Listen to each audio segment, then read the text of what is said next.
ओम नमः शिवाय। राधे राधे। आप सोचोगे कि आज कृष्णमय राधेमय कैसे हो गया। वही तो लीला है। इन जो जो भी महान शक्ति है हमारे साथ, उनकी यही तो एक लीला है जिसमें रंग ने हम जाने का प्रयत्न कर रहे हैं। कोई तय नहीं था, कोई सोचा भी नहीं था, क्योंकि ज़्यादातर हुआ ऐसा था कि फिलोसॉफिकल वे में बस यही बात चल रही थी। आध्यात्मिक लेवल पे हम कभी न कहीं न कहीं न कहीं जाना होता ही है। पर पता नहीं क्यों जब ये कृष्ण जी की ओर से बुलावा आया तो मैं भी आश्चर्यचकित हो गया कि ये कैसे संभव हो गया। कहने का तात्पर्य है कि अभी मैं वृंदावन जाने की तैयारी कर रहा हूँ और समय है मेरे पास। अभी टिकट रिजर्व्ड हो गई, ये बहुत बड़ी बात है। हुआ ऐसा कि देखा गया पहले तो 2-3 महीने तक का बुकिंग है, मतलब बुकिंग नहीं मिल रहा था।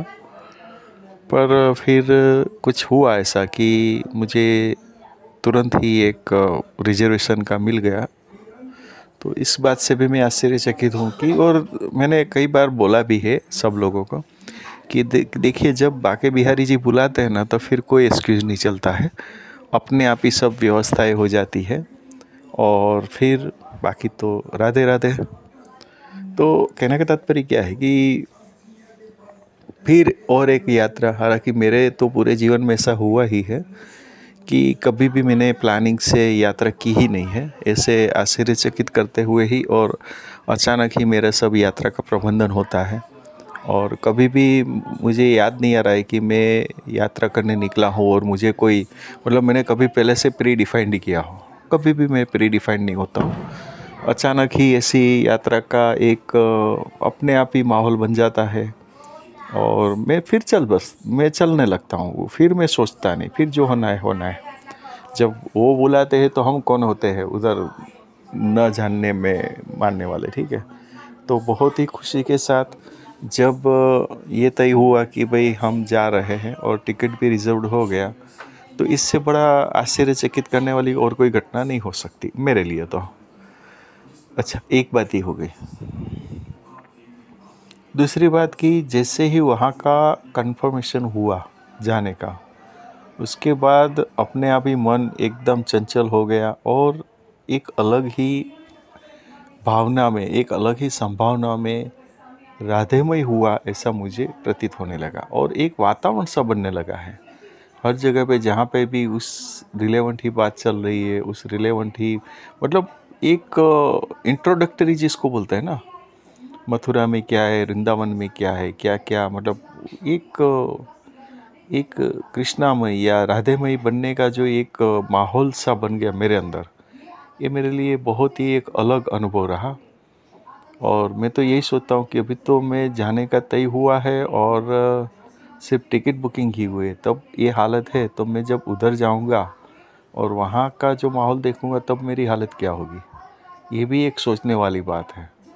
हालांकि हम लोग सिर्फ और सिर्फ दर्शन करने जा रहे हैं और पर जो एक अलग अनुभूति है, क्योंकि आप सबको मैंने हर बार आध्यात्मिक लेवल पे एक डेस्टिनेशन तक ले जाने का प्रयत्न किया है।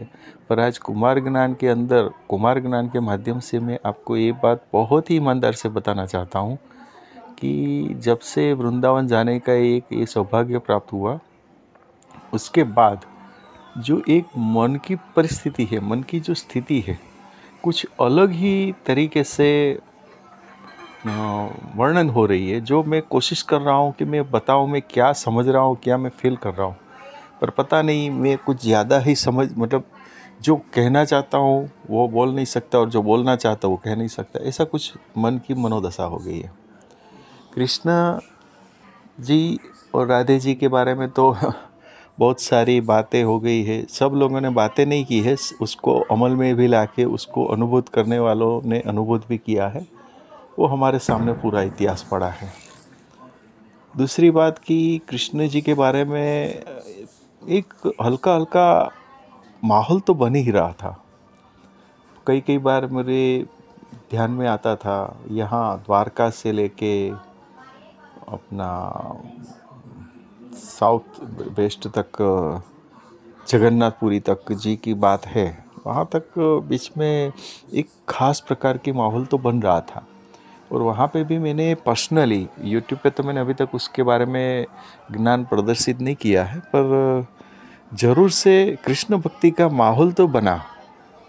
वो कई कई बार मैंने लोगों से बातचीत किया, तभी मैंने ये सोचा नहीं था, मैं ईमानदारी से बोल रहा हूँ, पूरी ईमानदारी से बोल रहा हूँ, कि ये जो माहौल बन रहा था उस समय पे मैं समझ नहीं रहा था कि ये माहौल क्यों बन रहा है, या मुझसे ये जो बातें हो रही है सब लोगों को बताने के बारे में, पर्टिकुलर कृष्ण जी के बारे में, जो द्वारिका से लेके जगन्नाथ जी तक की है, ठीक है।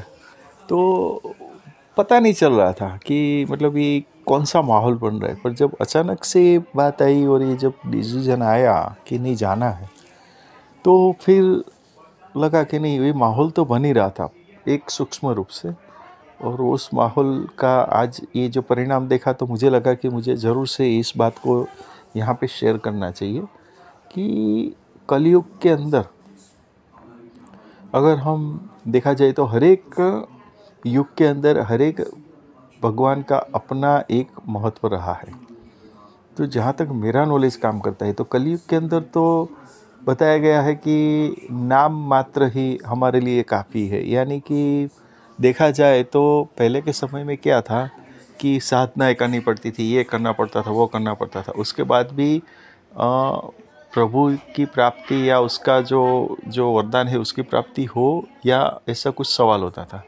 पर कलयुग के अंदर तो इतना इजी हो गया है कि सिर्फ नाम मात्र यानी भक्ति रस के अंदर डूबने से ही आदमी का बेड़ा पार हो जाता है।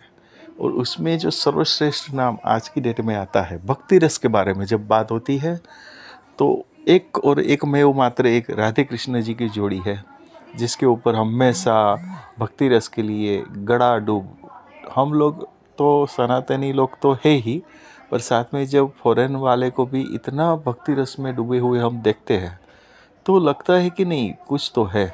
हालांकि लगने वाली बात नहीं है ही है, पर फिर भी ये कोई सामान्य घटना नहीं है। दूसरी बात यहाँ पे एक सोचने वाली बात है, मैं कई कई बार बोलता हूँ कि देखो ये जो रस है ना, भक्ति रस जिसको हम बोलते हैं, वो भक्ति रस भी पाने वाला के लिए वो अपने आप एकदम सौभाग्यशाली होता है। और क्यों सौभाग्यशाली है वो तो आप अनुभव करोगे तो ही आपको पता चलेगा। मैं ये कहना चाहता हूँ कि दुनिया के अंदर बहुत सारे ज्ञान पड़े हैं, ऐसा नहीं है कि एक, पर भक्ति रस के बारे में आप जब जाते हो, या भक्ति रस के बारे में आप कुछ सुनते हो, या भक्ति रस के बारे में जब महसूस करने का आपको समय या मौका मिलता है, तो उस टाइम पे जो तरबोड़ हो जाते हैं हम लोग एक खास प्रकार का एक वातावरण के अंदर, वो जो है वो भक्ति है, कृष्ण भक्ति, राधे कृष्ण भक्ति। और ये भक्ति के अंदर आप भी अपने जहाँ पे भी रहते हो वहाँ पे भी आपने ये भक्ति को महसूस किया ही होगा। और आपने ये भक्ति रस के अंदर एक, यानी कि एक जो सीधा साधा सरल तरीका बोला जाए अगर प्रभु से कनेक्ट होने का या राधे कृष्ण जी से कनेक्ट होने का, तो इससे अच्छा कोई और बात नहीं हो सकती। राधे कृष्ण जी एक ऐसी जोड़ी है, बराबर है, जो कि एक भक्ति रस के अंदर हमें एक अपने अलग से ठहराव लाने की जो एक प्रक्रिया है, उसके लिए एक राधे कृष्ण की भक्ति हम उसको मान सकते हैं। जब भी हम राधे या कृष्ण या राधे कृष्ण बोलते हैं, तो वो शब्द ही अपने आप में एक चमत्कारिक रूप से हमारे शरीर के ऊपर, हमारे मन के ऊपर, हमारे आत्मा के ऊपर एक स्पंदन रूपी जो असर करता है, वो असर अपने आप में बेजोड़ है। और उतना ही नहीं, जब हम उसको महसूस करते हैं तो उसकी एक अलग ही व्याख्या होती है। और वो हम शब्द से तो मुझे नहीं लगता है कि मैं अगर चाहूँ तो भी बता सकूँ, अगर 2 या 4 घंटा या 2 साल बात करूँ तो फिर यही सोचा कि भक्ति रस में क्यों डूबा ही ना जाए, सिर्फ भक्ति रस में ही डूब के कृष्ण में क्यों न बना जाए, राधा में क्यों न बना जाए।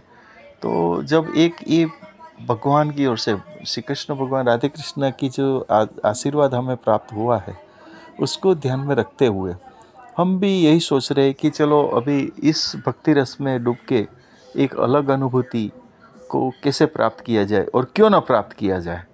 तो इसके अंदर ध्यान देते हुए बस आज से तो हम यही सोच रहे हैं, जब हम उधर जाके आएंगे तब तक जो भी आज से ही इसके ऊपर मतलब चालू हो गया है अनुभूति प्राप्ति, और उसके बारे में जो कुछ भी हम समझ सकते हैं, जो कुछ भी हम सोचते हैं, या जो कुछ भी हमारे साथ घटना घटती है, उसके ऊपर ज़रूर से मैं यूट्यूब के अंदर देने की कोशिश करूँगा। तो आप ज़रूर से आप हमारे साथ जुड़े रहिए। तो आशा करता हूँ कि आज का ये टॉपिक भी आपको अच्छा लगा होगा। राधे राधे, ओम नमः शिवाय।